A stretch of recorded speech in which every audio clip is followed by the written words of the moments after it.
Salut à tous, c'est Adrien, ravi de vous retrouver pour un nouveau post-mortem du Dunk Hebdo NBA Podcast, puisque donc cette année, pendant les playoffs, on suit évidemment chaque série avec attention, mais on prend autour de 45 minutes également pour faire le bilan des équipes éliminées au fur et à mesure. Alors sous réserve qu'on tienne le rythme bien sûr, mais jusque-là on tient bon. Et justement, c'est un collectif qui tient bon avec moi après les Kings pour le dernier post-mortem en date, pour aller faire un tour du côté de la Californie. Une nouvelle fois, je suis avec deux des Ironmen de cette post-season chez Dunk Hebdo. À commencer par Constant. Comment ça va, Constant? Ah, ça va, en tout cas, je suis plus en santé que Kawhi Leonard et Paul George, ça c'est sûr. En même temps, c'est pas difficile. Vous avez remarqué, c'est mon premier post-mortem et moi, fan du Thunder, le premier, c'est les Clippers. Alors, je dis pas que celui qui a programmé les plannings a un peu calculé son coup, mais quand même, on est très heureux de vous retrouver effectivement pour ce post-mortem où vous êtes fan des Clippers. Le post-mortem est bien triste. Ouais, ça va pas être un des post-mortem les moins salés, pour utiliser un euphémisme. Et avec nous, Tom est également là. Comment ça va, toi, Tom? Très bien, écoute, hein. Prêt pour débattre de ces Clippers et pour reprendre un grand philosophe, pardon, qui faisait de la musculation et qui était coach, ça va bien se passer. Ouais, une citation qui a été reprise ici et là aussi par d'autres protagonistes, mais retournons au basket. Évidemment, je rappelle comme d'habitude que vous êtes les bienvenus pour nous rejoindre Dunk Hebdo sur toutes les plateformes de podcast et sur YouTube, parce qu'il y a du boulot, donc comme je le disais, pendant ces playoffs. Et donc, pendant ces finales de conférence, on enchaîne les post-mortem. Et je le disais en début d'introduction, retour en Californie, Constant l'a teasé. Pour le post-mortem du jour, on va parler d'un sujet qui fâche, d'un projet alléchant à la base sur le papier, mais handicapé par les blessures année après année, vous l'avez compris. Donc c'est l'heure des Clippers. J'ai envie de vous dire, nouvelle saison, même résultat. C'est un peu comme ça qu'on pourrait résumer cette saison 2022-2023. Donc en chiffres rapidement, 44 victoires, 38 défaites.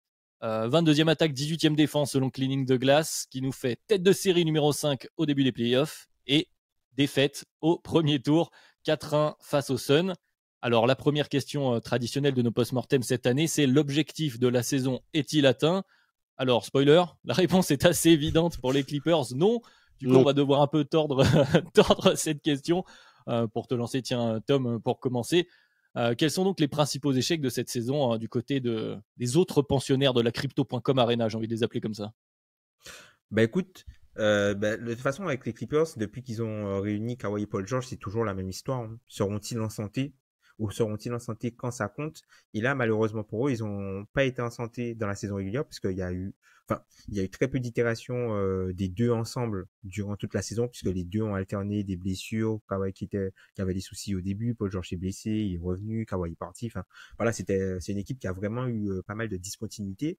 Et puis, bah, là, il se ramène en playoff où Kawhi est extraordinaire, puisque la fin de saison de Kawhi est vraiment extraordinaire. Il est borderline All-NBA. Je pense s'il avait joué un petit peu plus de matchs. Il se ramène sur le Game 1, il choque tout le monde en étant littéralement le meilleur joueur sur le terrain d'une série qui avait Devin Booker et Kevin Durant. Et là, on parle de Devin Booker des playoffs. Ouais. Attention. Donc voilà. Et patatras, comme tu l'avais bien dit, Constant, blessure de Kawhi absent, tu t'avais senti le truc, on sait pas, il va être réévalué day to day et patatras. Et c'est ça en fait. Malheureusement, c'est le gros problème de cette équipe des Clippers depuis que qui sont favoris, ce sont des favoris théoriques parce que l'équipe on ne la voit jamais. Oui, c'est ça. En chiffres, ça donne pour nos auditeurs cette année, Kawhi et Paul George ensemble, c'est seulement 38 matchs. Bon, ils sont à 24-14, un très très bon bilan. Et même sur le projet, puisqu'on va parler du projet Clippers autour de Kawhi et Paul George, là sur les 4 dernières saisons, ils ont joué 142 matchs de saison régulière ensemble. C'est très très peu. Sans saison régulière plus playoff, Ouais. ce qui est très très peu, C'est évidemment. 41% des matchs totaux auxquels ils auraient pu participer. Voilà, même pas la moitié des matchs, effectivement, Tom. Donc, Constant, voilà, c'est le point central de cet échec finalement.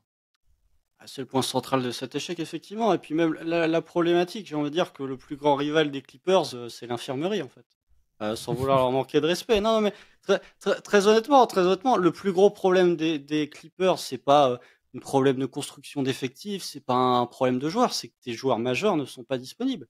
Il y a un moment où quand Paul George joue 56 matchs, quand Kawhi Leonard joue 52 matchs, quand tu as deux joueurs qui ont cumulé loupent 60 matchs, et encore, Paul George qui joue 56 matchs et Kawhi qui en joue 52, j'ai envie de dire c'est une année Presque, plutôt ouais. Bref, ouais, c'est c'est une bonne plutôt une année, ouais. année moyen plus au niveau de la disponibilité des joueurs. On a vu très bien en début de saison Kawhi qui est limité sur son temps de jeu, puis après à louper 3 semaines, ça commençait à recritiquer sur le retour de Le Kawhi management. Leonard et sur Ouais. sa disponibilité. Donc Paul George a un peu pris les devants, et même ces Clippers, globalement, si on doit faire un petit peu leur résumé de leur saison, c'est que même quand ils sont sur le parquet, et même quand Kawhi et Paul George sont sur le parquet, oui, le bilan est bon. C'est pas une équipe qui est aussi dominante qu'ils pouvaient l'être les précédentes années Oui, quand ils étaient sur le oui, parquet. clairement. Faut quand même pas oublier que c'est une équipe, selon les pronostics de Vegas, qui était 5e pour remporter le titre derrière les Celtics, les Warriors, les Nets et les Bucks. Donc c'était une équipe qui était considérée comme les favoris parce qu'il y avait le retour de Kawhi Leonard. Finalement, quand tu vois la saison bah, elle est décevante. Et la problématique, c'est que comme l'a dit Tom, sur les 2 premiers matchs face aux Suns, bah, Kawhi Leonard est le meilleur joueur de la série. Il jouait à un niveau top 5 NBA, ou en tout cas pas loin d'être top 5 NBA, et il y a là son problème au ménisque. Je veux pas taper sur les Clippers, mais quand tu as le même staff médical depuis Lob City, il y a un moment où il faut peut-être se remettre en question aussi. Mais oui, Kawhi Leonard, j'avais très vite senti l'embrouille parce que c'était le même vocabulaire utilisé qu'au moment où il s'est fait les croisés. Donc voilà, saison décevante pour ces Clippers, même si quand tes joueurs étaient là, ils étaient moins dominants que la 2020-2021 par exemple, qui est la saison où ils font finale de conf, où pour moi, si les deux sont en pleine santé, ils font finale NBA Ouais. déjà, et ils sont peut-être même champions. Ouais, bon, bah, transition tout trouvée. Je pense qu'on va pas s'éterniser sur l'objectif de la saison, puisque finalement, voilà, on est tous d'accord, il n'est pas rempli. L'objectif, de toute façon, de ce projet au sens large, c'est de remporter un titre. C'était une nouvelle fois le cas ici. Donc, du coup, parlons-en de ce projet qui a 4 saisons dans les pattes maintenant. Et bah, vous l'avez dit tous les deux, on parle que de ça depuis le début. Il y a à la fois donc les blessures, les disponibilités de Kawhi Leonard, de Paul George. Là, Constant, tu viens de sous-entendre aussi, tu as les role-players qui vieillissent petit à petit, c'est très bien, les Robert Covington, Nicolas Batum, Eric Gordon, Marcus etc. Morris, Mais ouais. voilà, Marcus Morris, effectivement, mais c'est des joueurs qui, même s'il y a une époque, voilà, tu avais une armée d'ailiers en pleine possession de leurs moyens ou pas loin de leur prime pour certains. Plus ça va, plus c'est compliqué. Donc la question suivante de ces post-mortem, c'est où on se situe dans ce projet. J'ai envie de dire question très très large. Tom, on en est où? Est-ce qu'on insiste? Est-ce que financièrement ça tient? Voilà, tout un tas de questions autour du projet Clippers. Ben, je trouve qu'on est, pour reprendre une expression qui est née ici, on est sur encore une période de réoutillage de réoutillage autour des stars où tu vas devoir ben, changer encore une fois le supporting cast. C'est quelque chose qu'ils ont fait euh, plus ou moins bien ces dernières années. Et tu vois, on parlait de la discontinuité et de la non-disponibilité de Kawhi et Paul George. Mais quand tu regardes par exemple les line-up de 5 joueurs qui ont joué le plus de possessions dans la ligue, par exemple, les Clippers, eux, ils arrivent à la 28e position. C'est-à-dire que le line-up des Clippers qui a joué le plus de possessions ensemble cette saison, il en a joué 330. C'est un truc, enfin, c'est irréel. C'est irréel. Et du coup, je trouve qu'on va être sur une période où il y aura des choix à faire, des choix financiers. Par exemple, avec quel joueur on garde. Par exemple, est-ce qu'on garde Plumlee? Qu'est-ce qu'on va proposer à Westbrook? Puisque les joueurs qui ont été acquis à la trade deadline, puisque l'équipe a aussi changé d'identité. C'est-à-dire qu'on était passé sur on a un ailier en backup pivot à maintenant on a un backup pivot qui fait du playmaking. On utilise plus nos ailiers sur entre guillemets sur les ailes et sur le backcourt et on change aussi le playmaker. Donc c'est vraiment une équipe qui a été totalement morphosée et je trouve que là la grosse question maintenant c'est sur quel style on part et est-ce qu'on continue à construire en se disant que Kawhi et Paul George seront là ou est-ce qu'on se dit ben de toute façon s'ils sont là c'est du bonus donc on construit quand même un truc qui peut être solide sans eux et s'ils sont là ils peuvent le bonifier puisqu'ils sont quand même plug and play ou sinon tu te dis ben on garde notre construction avec que des role players autour de ces gars-là même s'il y a des chances que ben on voit jamais poindre le résultat qu'on a tant attendu parce qu'ils sont pas disponibles. Constant, quelle question pour toi, du coup? Tu choisis quel camp? Non, mais ouais. Moi, c'est l'expression retooling. Moi, je dis souvent retooling, c'est un peu la manière déguisée de dire rebuild, hein. Enfin, c'est la prochaine étape du retooling, c'est le rebuild, hein. Moi, cette notion de retooling, c'est comme la double timeline, hein. Je suis particulièrement perplexe sur cette notion-là. Non, mais je suis d'accord avec ce qu'a dit Tom. Déjà, quand on avait fait le live de la trade deadline où je faisais partie, on avait évoqué les moves qui a été fait par les Clippers avec l'arrivée d'Eric Gordon, l'arrivée de Mason Plumlee. où je disais que c'était Russell Westbrook n'était pas encore arrivé, mais il était dans les cartons. Je disais que c'était une équipe défensive qui avait métamorphosé sa philosophie pour devenir une équipe plus offensive.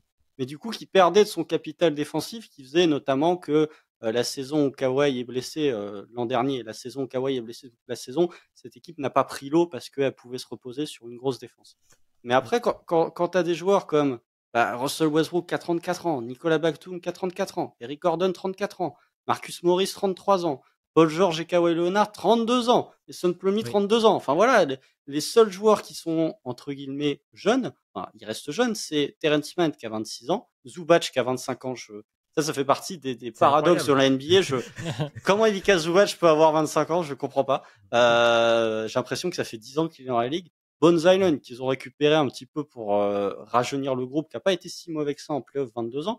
Je voudrais quand même souligner la très bonne saison de Norman Powell, qui les a pas mal soulagés avec les absences de Paul George et de Kawhi. Je pense que sans Norman Powell, ils auraient été encore plus bas. Et oui, il y a une vraie problématique, c'est qu'est-ce que tu fais de cet effectif? Parce que même si tu veux tout modifier ou si tu veux retooling, en fait, tu es assez limité puisque au niveau de tes pics de draft, tu es déjà bien embêté à cause de ce que tu envoies au OKC. Et après, je vais même pas évoquer les finances des Clippers parce que là, pour le coup, c'est serré, c'est serré. Donc, pour moi, la problématique des Clippers, enfin, ce que doivent faire les Clippers, c'est simple. C'est espérer que Kawhi Leonard et Paul George soient en bonne santé au moment des playoffs. Je pense que c'est une équipe je pense que c'est une équipe qui est pas si loin que ça d'être contender. On l'a vu face aux Suns, avec un Kawhi en pleine santé, ils peuvent embêter ces Suns. Alors après, les Suns sont pas en finale NBA, mais c'était une équipe parmi les favorites.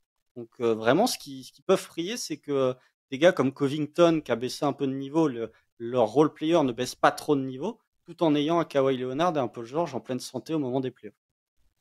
Ouais, bah tu l'as dit, mais je suis un peu avec toi, Constant, sur le retooling, réoutillage. Alors, pas forcément dubitatif, mais c'est vrai que cette histoire de réoutillage, on va rester en français pour faire plaisir à Tom. C'est vrai que c'est dépendant de tes têtes d'affiche, de tes franchise players, de tes 1-2 meilleurs joueurs. C'est-à-dire que s'il te faut une forme de certitude autour d'eux pour te dire, OK, ça c'est lock, et autour, j'essaye d'adapter.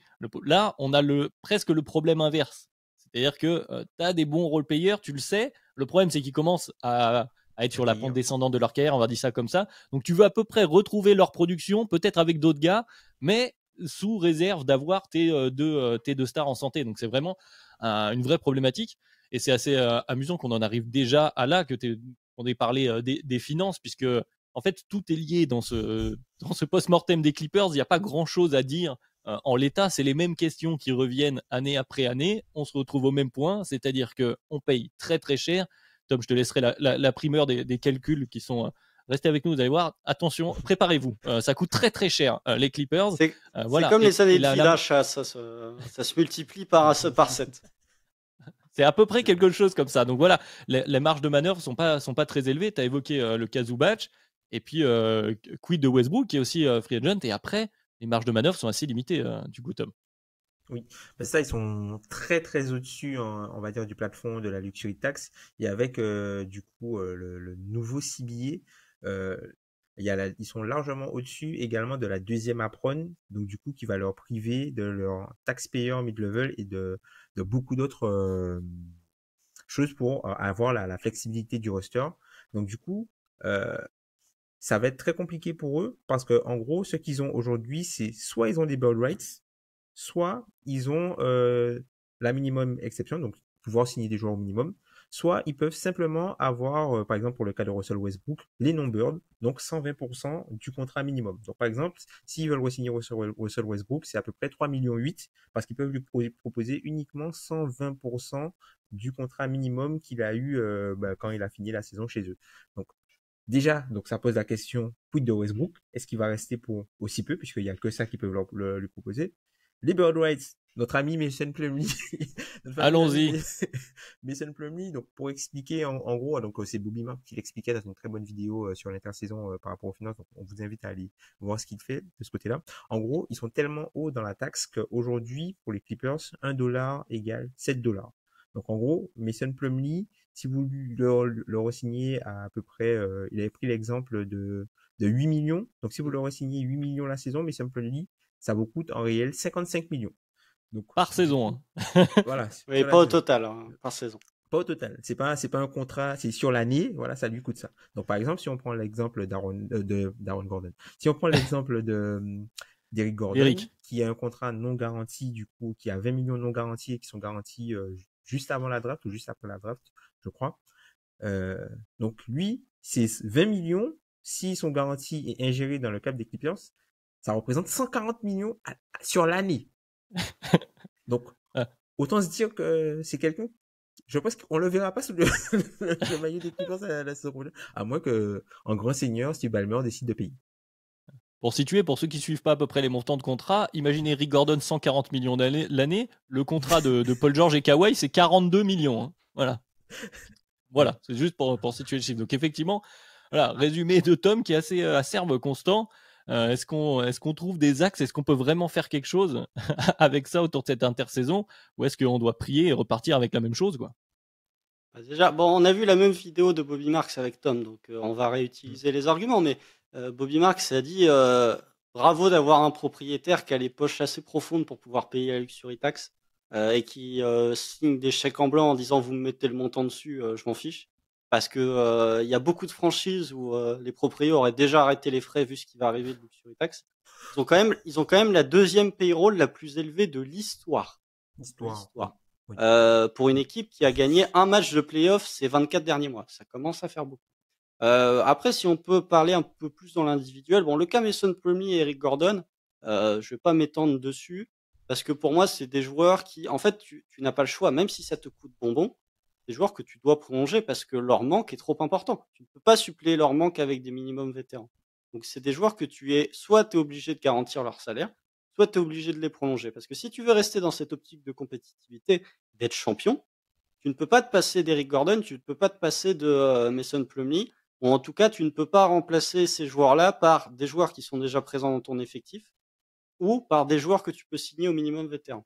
Après, pour le cas de Russell Westbrook, je pense que ça va les aider, parce que moi, je vois aucun scénario où ils signent ailleurs qu'aux Clippers. Je pense que même avec 3,9 millions, il l'a dit, ça a été l'enfer du côté des Lakers. Là, il a passé 6 mois assez merveilleux, ou en tout cas où lui se sentait où se sentait heureux et où il a livré un très bon basket. Hein.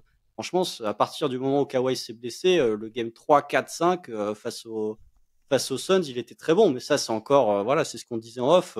Russell Westbrook est un élévateur de plancher, peut-être le meilleur élévateur de plancher de l'histoire. Donc, dès que tu lui donnes des joueurs pas terribles et que tu lui donnes énormément d'usage, il va t'en faire quelque chose. Russell Westbrook de 34 ans ou pas.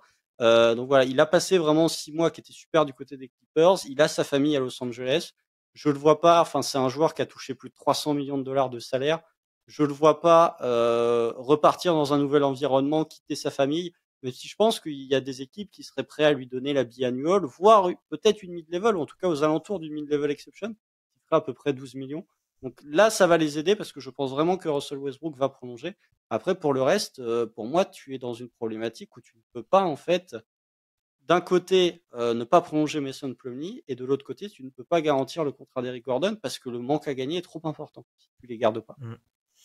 Si on a vu les mêmes vidéos, on a aussi vu les mêmes types d'interviews. De toute façon, il y a Lawrence Frank qui est le président des opérations basket qui finalement lui a déclaré. Alors, des fois, il faut se méfier des déclarations aux médias par rapport à la vérité, mais a priori, là, il n'a pas de raison de mentir là-dessus, qu'ils avaient encore confiance en ce projet Kawhi et Paul George, voilà, qui sont deux immenses joueurs et qui voudraient confirmer là-dessus. Il y a aussi la question du coaching qui se pose ici et là. Il y a quelques rumeurs. Alors, qu'est-ce qu'elles valent sur le fait que Tyronn Lue commencerait à être un peu frustré, ce qu'on peut comprendre aussi. Tu m'étonnes. Voilà. Je ne vais pas reprendre Doc Rivers. Je crois que Doc Rivers est disponible. Je suis pas sûr, mais je crois qu'il est disponible. Donc Tyronn Lue, les Clippers aimeraient garder Tyronn Lue. Peut-être que lui commence à être frustré de ne pas avoir lui aussi à sa disposition tous les outils nécessaires pour donner le meilleur possible de son équipe. Donc voilà, quels outils, Tom? On a parlé réoutillage. Voilà, est-ce qu'il y a vraiment des pistes ici et là? Est-ce que toi aussi, tu es comme là, constant? Plumlee, Eric Gordon, c'est sûr, ils reviennent. Peut-être Plumlee plus sûr que Eric Gordon d'ailleurs. Ouais, moi je pense pas. Je pense que Eric Gordon il reviendra pas. Soit ils vont le transférer pour un autre joueur pour pas perdre entre guillemets l'asset, mais ils vont garantir peut-être juste une partie pour matcher les salaires, un peu comme Philly avait fait la saison dernière pour augmenter par exemple la garantie de Danny Green juste pour faire matcher, par exemple, avec le salaire de Melton, des choses comme ça. Je trouve que faudra voir peut-être aussi du côté de Marcus Morris, peut-être qu'ils vont essayer de le transférer quelque part ou le splitter en 2 joueurs si jamais ils doivent se séparer d'Eric Gordon. Je trouve que, enfin, Mason Plumlee, ça fait cher, hein, mais ça fait cher le pivot backup à 55 millions. De toute façon, Quoi que tu fasses, c'est cher. Hein. de toute façon, à partir du moment où même si tu prends quelqu'un au minimum vet, ça te revient à 21 millions. Donc Oui, franchement, je préfère avoir Mason Plumlee à 55 millions la saison plutôt que d'avoir, je sais pas, Deron Sharp à 21 la saison. Hein, très honnêtement. oui, c'est vrai aussi. C'est vrai, puisqu'au final, ce sont les joueurs qui sont sur le terrain et pas les contrats, et tant que le propriétaire est d'accord pour payer, ben, qu'il paye, quoi. Mm. Et puis, après, moi, je vois peut-être un changement de paradigme, parce que on a vu, comme tu l'as bien dit, à partir du moment où Kawhi s'est blessé, l'équipe a bien fonctionné. Le souci, c'est que Westbrook fait sens quand il n'y a pas un des deux, mais Westbrook fait sens aussi quand il y a aucun des deux. Par contre, il fait beaucoup moins sens quand les deux sont présents. Donc du coup, à voir si dans cette optique de construction d'effectifs, c'est pas une réflexion qu'il faut avoir. Je pense comme vous qui vont le garder, mais peut-être pas. Enfin, parce que le truc, la problématique que tu peux avoir avec Russell Westbrook, si il fait entre guillemets le sacrifice financier, je pense que ça peut être aussi difficile de lui demander de faire un sacrifice terrain. Parce que généralement, quand tu fais un sacrifice financier, tu as une compensation terrain. Par exemple, tu vas prendre le minimum dans une équipe parce que tu vas jouer peut-être le titre ou tu sais que tu y a un poste qui est libre et que tu auras plus de temps de jeu. Et là, je suis pas sûr en fait que c'est quelque chose qui peut se présenter. Donc peut-être que ça, à voir si ça peut pas un peu dérailler ce qui peut se passer dans le vestiaire. Après, je trouve qu'ils vont un peu plus miser pour la jeunesse parce que tu vois, dans l'interview de Lawrence Frank, il y a des choses qu'il a dit qui moi m'ont marqué. Il a bien rappelé que la saison régulière est importante et qu'ils doivent faire mieux, et qu'ils doivent être Mais plus ils avaient des sur la regrets. saison régulière et qu'ils avaient des regrets en fait sur la saison régulière. Donc je pense qu'il va quand même peut-être qu'ils vont responsabiliser un petit peu plus les jeunes joueurs de l'effectif. Donc par exemple Terrence comment Mann. il s'appelle? Voilà, Bones Island. Terrence Mann, Bones Island, même Amir Coffey. Hein. Amir Coffey, peut-être qu'il sera responsabilité. Boston Junior, peut-être ce sera peut-être son année où il aura un petit peu plus de temps de jeu, tu vois. Donc peut-être que ces gars-là seront un peu plus responsabilisés pour améliorer, comme vous disiez, le plancher en saison régulière et ensuite croiser les doigts pour que Kawhi et Paul George soient disponibles en fin de saison. Mais je sais plus si c'est Lawrence Frank ou si c'était un insider des Clippers qui avait dit ça, mais effectivement, il revenait sur cette saison régulière en disant, bah oui, ils se sont blessés, mais en fait, si on avait fait une meilleure saison régulière, peut-être que ils auraient été troisième, donc peut-être qu'ils auraient joué une équipe moins forte et peut-être qu'ils se seraient qualifiés. Là, C'est ça. effectivement, à partir du moment où tu as autant de blessés en saison régulière, à partir du moment où tu es cinquième, bah, tu tombes sur un ogre qu'est les Suns et finalement, bah, t'as tellement peu de marge vu l'équipe que tu es obligé de te faire sortir. S'ils avaient été, je sais pas, deuxième et qu'ils avaient joué, c'est qui? Non, c'est les Lakers. Bon, mauvais exemple. Mais s'ils étaient classés plus haut, peut-être qu'ils auraient eu un adversaire plus faible et qu'ils auraient pu potentiellement passer. Mais C'est ça. au niveau des jeunes, moi, enfin, peut-être pour le cas Russell Westbrook, il y a vraiment un choix pour moi que tu dois faire entre qui est ton point guard titulaire entre Terrence Mann et Russell Westbrook. C'est la vraie problématique que j'ai. Puisque si tu veux, si on part du principe que Kawhi et Paul George vont être vont être présents, ce qui n'est pas encore une garantie. Si jamais tu mets Russell Westbrook sur le terrain, à partir du moment où tu staggers les minutes de Kawhi et de Paul George, bah, Russell Westbrook devient tout de suite beaucoup plus utile puisque tu en auras toujours un des deux qui sera sur le banc. Terrence Mann, je le trouve plus complémentaire de Kawhi et de Paul George à partir du moment où il est dans le Pareil. 5 majeur. Du coup, Russell Westbrook, ça lui offre un peu plus de liberté à faire ce qu'il sait faire, à savoir de la pénétration, à savoir de scorer, etc., etc. Donc, pour moi, il y a un vrai choix à faire et je trouve que potentiellement garder Eric Gordon, alors je sais pas ce qu'ils vont faire, mais Eric Gordon aux côtés de Russell Westbrook, c'est intéressant. Il y a un cas, moi, qu'il faut surveiller, c'est le cas de Robert Covington, où un coup il jouait, un coup, enfin, il a longtemps été en DNP coach decision. Peut-être un des joueurs qui sont susceptibles de bouger, parce que lui, pour le coup, il a Ouais. baissé le niveau. Donc voilà, il faut surveiller ces gars-là, mais pour le cas Russell Westbrook, bon, des sacrifices financiers, bien sûr, mais bon, il a touché énormément d'argent.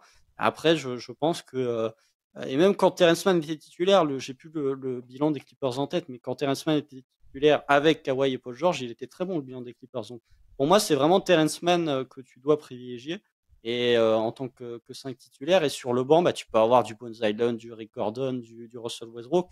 Leur banc, avec les trades qu'ils ont fait durant la trade deadline, leur banc s'est rajouté en profondeur comparé à ce qu'ils pouvaient avoir où c'était Reggie Jackson titulaire avec John Wall et puis Robert Covington au poste Oui, 5. oui. Mais Ça a justement, par totalement rapport. changé cette saison. Vas-y, Mm. pardon. Oui, c'est vrai que ça a Non, non, totalement vas-y, changé. Mais vas-y, par ouais. rapport à ce que vous dites, justement, moi, Eric Gordon, même s'il fait sens aux côtés de Russell Westbrook, peut-être que justement, dans cette histoire de sacrifice d'argent ou de minutes, comment dire, les destins de Westbrook et Gordon peuvent être liés, puisqu'effectivement, si tu prolonges pas Eric Gordon, tu donnes un peu quelques minutes en plus, voilà, un peu de responsabilisation à tes jeunes guards, entre guillemets, et tu laisses ces minutes-là aussi, plus de minutes peut-être à Westbrook avec le banc des Clippers pour compenser le fait que tu lui sucres sa place si tu mets Terrence Mann titulaire. Donc c'est la rotation des guards des Clippers, va y avoir beaucoup de questions. Et aussi les convoitises. C'est vrai que les convoitises des autres équipes, Eric Gordon est un profil intéressant, Robert Covington, tu l'as cité, constant. Et puis il y a un autre éléphant dans la pièce. Bon, a priori, il devrait repartir sur le même projet. C'est ce dont on parle depuis le début de ce post-mortem. Mais il y a un nom qui revient chaque année d'ailleurs dans toutes les rumeurs, qui attire les convoitises tout autour de la ligue. Et ce nom, c'est celui de Paul George, qui est un peu le lieutenant rêvé, avec toujours l'astérisque des blessures, mais on y reviendra. Est-ce que, Tom, je me retourne vers toi évidemment, on va continuer le ping-pong, mais est-ce que tu vois un monde, un scénario où du côté des Clippers, on peut céder Paul George à une équipe X ou Y au sein de la ligue? Non, je pense pas. Je pense pas. Il y a aucun scénario possible. Si les Clippers sont sérieux sur l'idée de jouer le titre et qu'ils n'abandonnent pas cette idée-là, il y a aucun scénario pour moi où Paul George part. Et si jamais Paul George doit partir, c'est une offre qui peut pas être refusée, un peu comme ce qui s'est passé avec OKC, quoi. C'était une offre qui pouvait pas être refusée. Donc, et je pense que tu vois, si tu mets Paul George sur le marché aujourd'hui, les offres que tu entends pour Michael Bridges ou les offres que tu entends pour Giannobi, je pense qu'il y a pas mal de franchises qui mettront beaucoup plus. Hein. Je pense que malgré les blessures et l'âge, ça n'a pas altéré la valeur de Paul George. Constant, la parole est à la défense, puisque Casey a été attaqué dans cette déclaration. Non, il n'a pas été attaqué. Non, c'est vrai. Il a eu raison. Non, mais moi, je suis tout à fait d'accord de dire que de toute façon, Paul George, il voulait partir. Donc, Sam Presti, il a profité de. Enfin, ça servait à rien de le garder un an pour que dans un an, sa valeur ait baissé et le transférer. Il l'a transféré quand il est top 3 MVP. Hop. Merci pour le All NBA avec Shea Alexander. Merci pour J-Dub plus Lippy. Non, moi, je vois pas. Alors, quand tu as parlé de l'éléphant, moi, je pensais à un autre éléphant. Ah bah tiens, vas-y. Hein. Moi, je pensais à monsieur Kyrie Irving, potentiellement, que j'ai vu lié par-ci par-là du côté des Clippers. Je dis pas que ça va se faire, mais il y a peut-être l'éléphant Kyrie Irving, même si on sait que Kyrie Irving ne fera aucune ristourne salariale vu les motifs. Ça va faire cher. vu les motifs de son départ du côté de Brooklyn. Mais faudrait voir potentiellement. Alors après, si ils font un sign and trade pour Kyrie Irving, il serait dans le hard cap. Enfin, ce serait Ils peuvent pas. Ils peuvent pas. Parce qu'en fait, ils pourrait sont même pas. handicapés. Mais non, ils peuvent pas parce qu'ils sont largement au-dessus de la seconde apron. Ah Et oui. en fait, si tu fais un sign and trade et tu reçois un joueur, tu es handicapé à la première apron. D'accord, excuse-moi. Donc, Donc ils peuvent même pas le faire. Ils peuvent même pas le faire. Donc voilà, donc bon, ça enlève l'éléphant Kyrie Irving de la pièce, mais effectivement, Paul George, non, moi je le vois pas, tout simplement parce que l'an prochain, il y a la nouvelle salle. Justement, ils ne seront plus locataires de la Crypto.com Arena, super nom de salle. Quel nom horrible. les Clippers auront enfin leur salle qui a mis des années à être construite, qui est vraiment le gros projet de Steve Ballmer. Et je pense que Steve Ballmer, quand il va ouvrir la billetterie pour la saison 2023-2024, il veut pas que ce soit Ivica Zubac et Norman Powell les têtes d'affiche. Il veut Kawhi Leonard compétitive qui et vendent Paul George. des billets, quoi. Tout à fait. Quitte à manger un peu de la luxury-tax. Donc, il veut ça. Et surtout, je vois beaucoup de rumeurs en disant oui, Kawhi, oui, Paul George, potentiellement des joueurs qui peuvent partir. Mais en fait, la question, c'est ils iraient où? Ces deux joueurs qui sont dans leur ville, à Los Angeles, qui sont payés au max, qui sont payés à 35% du salary cap. Pourquoi ils partiraient, en fait? Alors après, ils sont dans une équipe en plus où quand ils sont en bonne santé, c'est une équipe qui est compétitive. Donc je ne vois pas en fait qu'est-ce qui pourrait les motiver à aller voir ailleurs. Parce que trouver une équipe où ils seront plus compétitifs, ça va être difficile, vu leur salaire et vu ce qu'ils vont coûter. et vu le fait que les équipes contenders ont déjà plus beaucoup d'assets en plus en termes de tour de draft. Donc non, moi c'est vraiment 2 joueurs qui, je pense, resteront du côté des Clippers parce que c'est chez eux, ils sont grassement payés et en plus, quand ils sont en bonne santé, ils ont une équipe qui est au niveau contender ou pas loin. Et puis le projet est centré autour d'eux. Ils ont toutes les cartes en main. Il n'y a pas de bruit spécialement de couloir comme quoi chez les Clippers ça irait pas, ce qu'on peut entendre ici et là sur d'autres équipes. Donc c'est vrai qu'on y pense un peu moins. Donc on peut peut-être. Allez, j'ai envie de tordre la question. J'ai envie d'être l'avocat du diable un peu pour cette fin de podcast autour des Clippers. Du coup, est-ce que Constant, je me retourne vers toi. Est-ce qu'on doit regretter du côté des Clippers le projet Kawhi PG? Je penche en tout cas de mon côté vers le non. Je vais paraphraser Amine d'ailleurs. C'est vrai que c'est pas parce que pour le moment, en tout cas, c'est un échec qu'il faut regretter d'avoir fait un trade en général pour des superstars. Ils ont pu faire d'une pierre deux coups avec Kawhi et Paul George. On n'est pas encore au moment du regret. On n'en est pas encore là. Non, mais après, bon, ce serait peut-être réservé pour un autre podcast, faire l'autopsie un peu de cet été 2019. Mais à partir du moment où tu récupères un joueur comme Kawhi Leonard, qui a été MVP des finales 2 mois avant, qui est probablement un des top 3 meilleurs joueurs du monde au moment où il rejoint ton équipe, que tu l'associes à Paul George, qui est un joueur peut-être top 10 NBA au moment où il arrive, qui est top 3 du Top 1 NBA. lieutenant. Top Ouais, 1, donc ouais, top 1 lieutenant. Franchement, 2019, qui est un meilleur lieutenant que Paul George? Il n'y en a pas, hein, probablement, hein. Donc, qui est top 3 du MVP, qui est top 3 du Depoy, si je dis pas de bêtises aussi. Donc, à un moment, faut pas regretter. T'as fait un all-in. Malheureusement, c'est un all-in qui peut pas marcher. Là où les Clippers peuvent regretter, c'est un truc qu'on dit souvent à de Kebdo, c'est que la fenêtre, elle est pas 150 fois ouverte. Et même quand on te dit oui, il y a du temps, c'est un groupe jeune. Non, non, quand la fenêtre est ouverte, il faut en profiter. Et le vrai regret des Clippers, c'est pas l'été 2019, c'est la bulle. Parce que Ah pour le oui, ouais. coup, Kawhi et Paul George étaient en pleine forme, parce que tous leurs role players étaient en bonne santé, et ils mènent 3-1 contre Denver et ils s'effondrent. Ensuite, allez, 2021, ils auraient pu être champions, mais il y a la blessure de Kawhi. 2022, Kawhi est blessé toute la saison, Paul George a le Covid juste avant le match du play-in face aux Pels.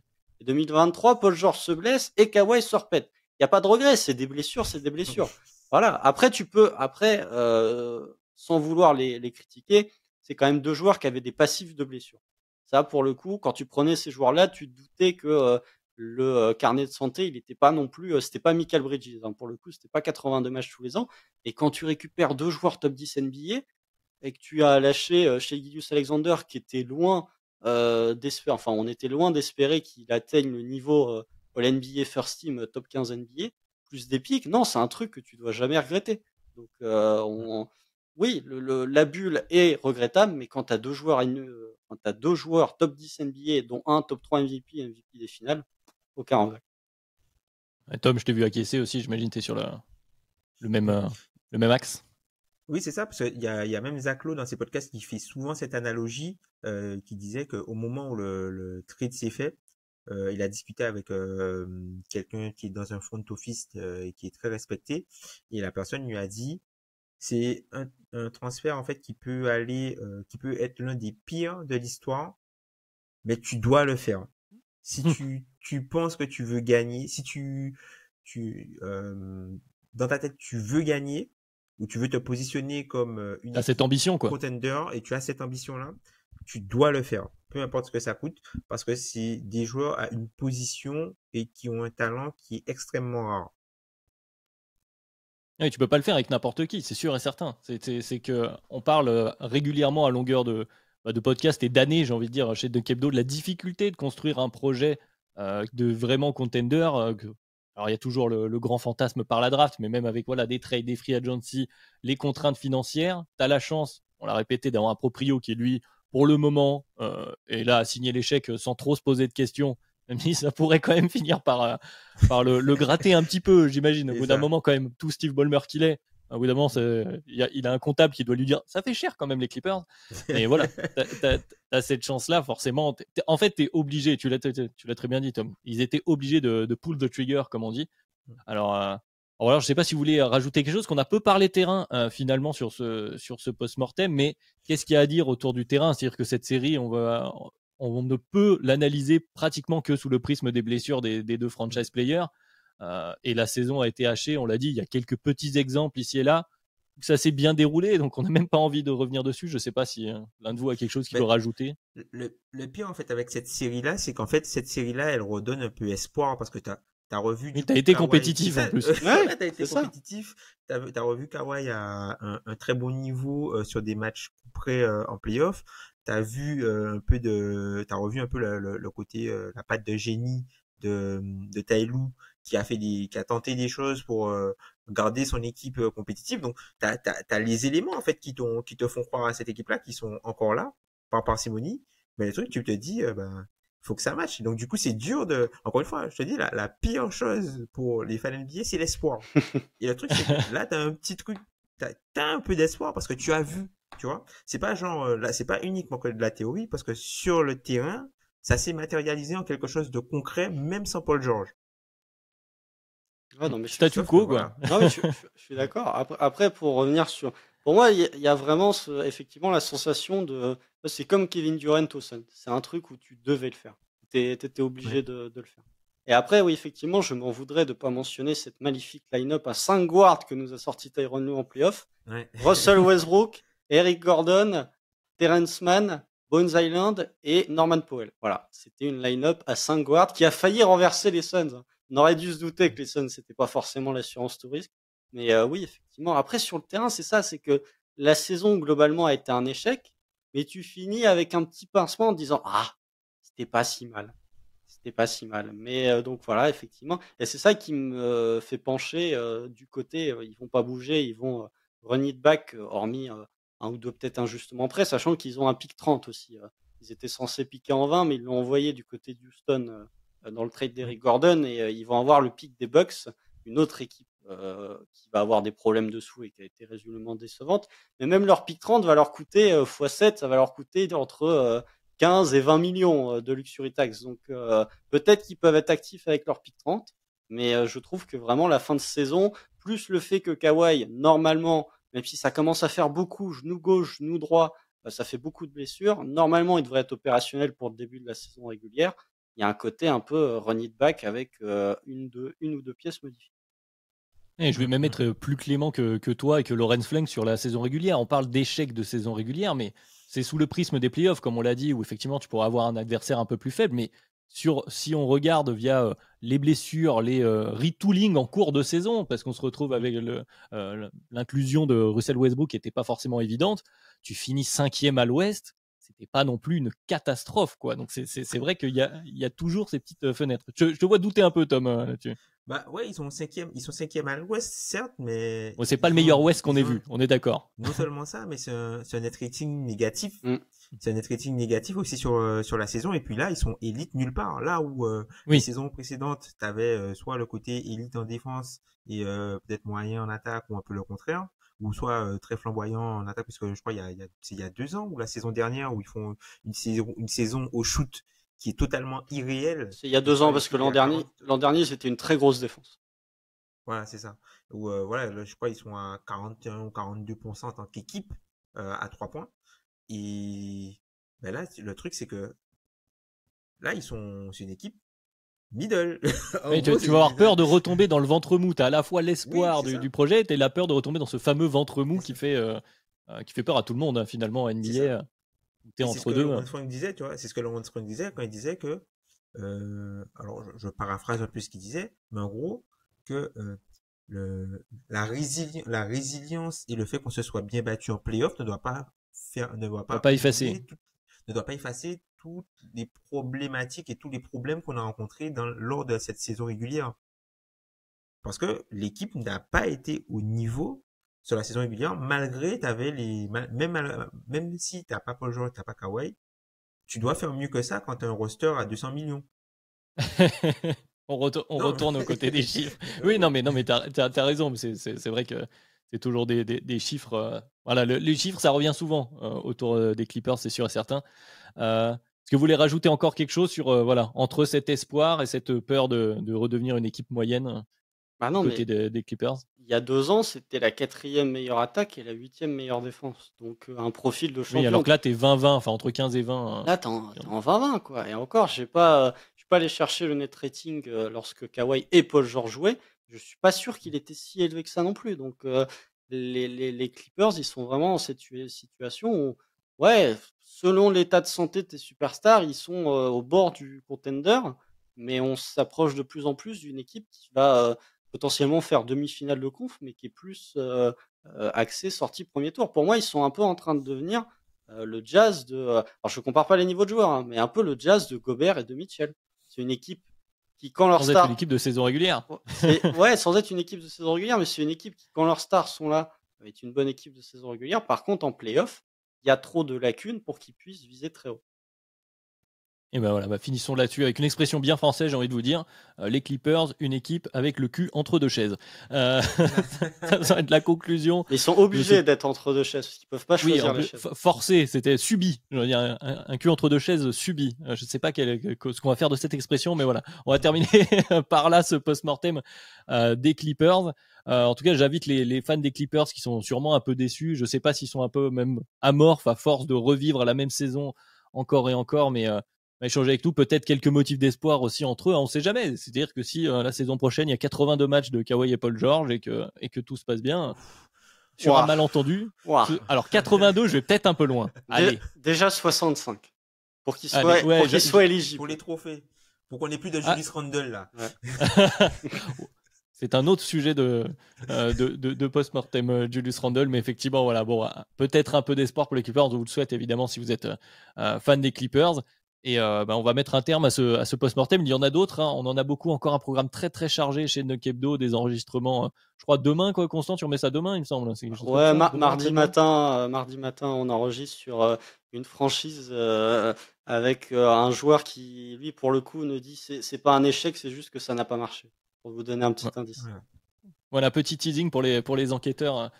Signé Constant. Évidemment, une nouvelle fois, je vous rappelle que vous pouvez nous retrouver donc tous les post-mortem et les previews notamment des finales de conférence qui ont lieu en ce moment. Et puis ensuite, on suivra la finale, bien entendu, de Dunk Hebdo, donc un peu partout sur Spotify, Podcast Addict, Apple Podcast, sur YouTube, bien sûr, si vous voulez nous voir en même temps, vous êtes les bienvenus. N'hésitez pas également à commenter. On a vu des commentaires ici et là de plus en plus, donc ça nous fait plaisir d'échanger avec vous. Et puis, merci de nous avoir écoutés et merci, messieurs. Et merci à toi. Bon retour. Salut. Salut.